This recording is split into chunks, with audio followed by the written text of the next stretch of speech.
அவர் அதாவது ஆட்சியில இருந்து திமுகவை இறக்கிட்டு அதிமுக அந்த இடத்துக்கு வந்தா பரவாயில்லையா? நீங்க அவங்களும் வரக்கூடாது இவங்களும் வரக்கூடாது, நான் தான் வரணும்னு சொல்றீங்க. உங்க ஸ்டாண்ட் அதுதானே?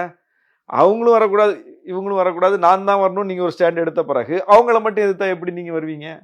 எல்லாரும் எதிர்த்தா தானே நீங்க வருவீங்க. அதுக்குதான் ஆதவ அர்ஜுனா பதில் சொன்னாருல்ல கடந்த செயற்குழு கூட்டத்துல நினைக்கிறேன். அதிமுக தொண்டர்கள் அதிமுகல இருக்கிறவங்க எல்லாம் எப்பவோ தாவேக்காவுக்கு வந்துட்டாங்க, அதிமுகவை அடிக்கணும்னு எங்களுக்கு அவசியம், அது செத்து போச்சு அதுக்கு என்ன அப்படிங்கறத அவர் சொல்றாரு. அதுக்கு என்ன சான்று?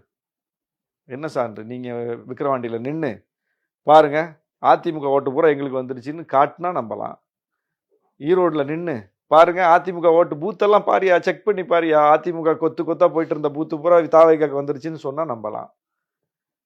நாடாளுமன்ற தேர்தலில் நின்று 40 தொகுதியில எப்படி அதிமுகவை பின்னுக்கு தள்ளிட்டோம் பாரு, திமுக முதலிடம் தாவேக்கா 2ஆம் இடம், எங்க இருக்குது அதிமுக அப்படின்னு கேட்டீங்கன்னா நம்பலாம்.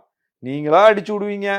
4 மீடியாவை வச்சுக்கிட்டு 25% ஒருத்தர் கூவாரு, 30% ஒருத்தர் கூவாரு, இல்ல அதிமுக பின்னுக்கு தள்ளி 35% விஜய் தான் ஒருத்தர் கூவாரு, கருத்து கணிப்பு வரும். இதெல்லாம் என்ன வெட்டி வேலை?